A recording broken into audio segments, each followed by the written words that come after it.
This we have seen especially in Iceland, where Friedrich, one of the case restaurateurs, has such a close cooperation with one of his suppliers that he actually is able to take his customers to the supplier, to the blue mussel farmer, show how the mussels are produced, take them to the sea. The customers are able then to pick their own mussels that they can either take with them home, or the same mussels can be cooked for them in the restaurant. Another example can be, for instance, creating a themes where during a weekend or a period of time a specific ingredient is in the focus. And this is what we have seen quite a lot in Sweden in the Hotel Bornholm, where the head chef is actually very famous for preparing very local, in terms of coming from the island, dishes, and she's devoting time and creating these theme parties. For instance, like all the dishes come with pumpkin in it. What about other complementary services that are not directly dealing with food, but other experiences? Yes. One of the most popular service is actually offering accommodation, and this we have seen both in Finnish cases, also in some of the Norwegian cases. Friedrich from Friedrich V restaurant in Akureyri in Iceland. The restaurant is located in a rural location, and the town is 17,000 people all, and this is the second biggest town in Iceland. And the restaurateur realized that one way to maybe attract customers is to offer actually participatory cooking classes. And you might be very surprised to hear that his target group was actually a group of male senior citizens. And you might ask why. And Friedrich explained that he thought that you know, when you are senior and you are male, quite often you are not, maybe your wife or your partner is not anymore with you, so maybe you have to live by yourself. So if you come to the class, you not only are able to make some new friends with other people who are in similar situation, you also can gain skills that can help you to find maybe a new partner for your later part of the life. And this offering has turned out to be highly successful in Friedrich's case. But what more, not only he was able to sell this offering to those citizens, he was also able to actually increase number of customers coming to his own restaurant, because what he realized that if those customers have been happy with what he has taught them, they actually came back to have lunch at his restaurant or a dinner. And so this was not a direct way, but indirect way of attracting people to his restaurant. So this participatory cooking classes are being offered not only to the senior citizens, but it's also a broader concept. But the target group of senior citizens has turned out to be actually a very, very good and a very profitable segment that has brought a lot of benefit to the restaurant. Those are the services that we would say more complementary services.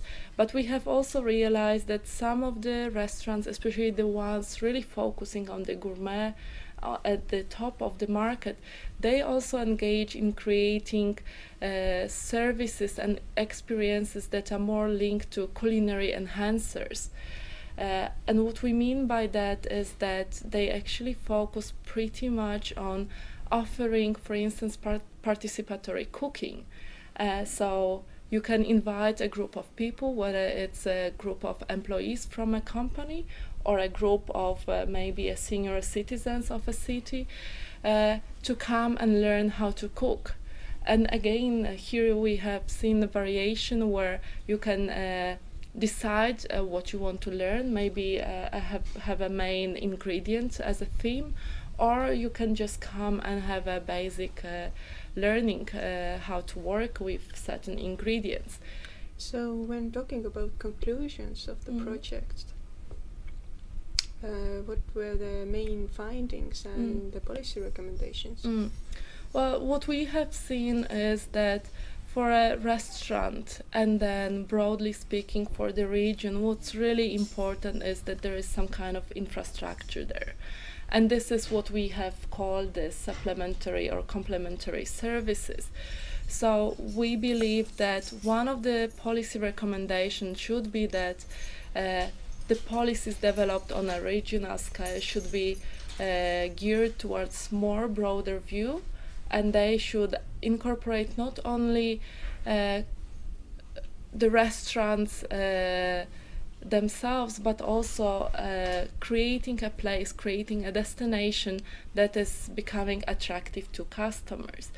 Another aspect that we found very important, and we have seen that all our restaurants are actually working in networks of either food clusters or a cooperation of restaurants. All our restaurants are participants in those networks. And when asked about that, they really emphasize the benefits of it.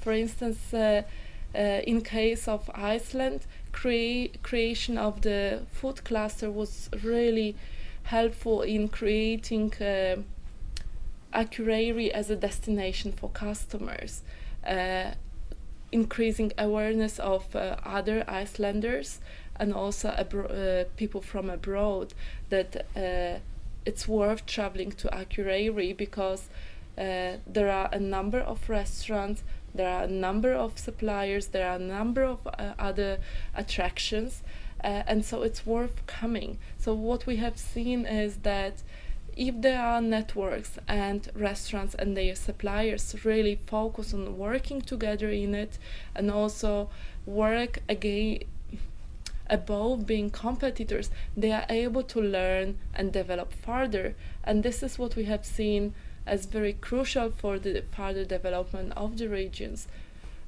because the restaurants are able to survive if their suppliers are able to supply them with high quality produce. So it's really vital that we also teach the suppliers how to work with different produce, maybe about the different preservation methods and food preparation methods as well.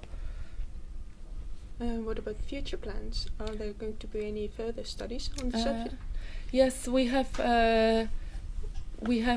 realized that there is a number of issues that could be of interest, and especially in Norway we have realized that there are some issues clearly and closely related, for instance, to the production process that would benefit from further research. In terms, for instance, how the EU regulation with regards to abattoirs influences the way and life of small food producers. Another example is to look closely at the relationships in the region between the restaurants and the cooperation. So we think that our study was a good beginning that could actually be followed by follow-up studies that would look more in detail in the different aspects that we have realized and identified. Thank you very much. Thank you.